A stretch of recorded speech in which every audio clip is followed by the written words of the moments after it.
Are you looking forward to increase media volume while being on call? Then it's pretty simple and a quick process.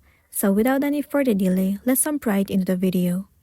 Well, the iPhone automatically prioritizes the volume of the call, so the volume of the media might slightly decrease. In this case, all you gotta do is head over to any of the media that you want to listen. Let me move into Reels section and Instagram. Once you're in the Reels section, now if you couldn't hear anything, then all you gotta do is click on the volume up button and increase it. It should definitely fix the issue that you have been facing on your device. And if not, the next thing you wanna try doing is slide down the screen from the top right corner and it opens the control center. Make sure that the Do Not Disturb mode is toggled off. Sometimes it might be turned on and it might be the reason that you're facing the issue. So make sure to turn off the Do Not Disturb mode and then you'll be good to go. That's the end of the video. If this video helped you out, give it a like and check out our next tutorial. Thank you.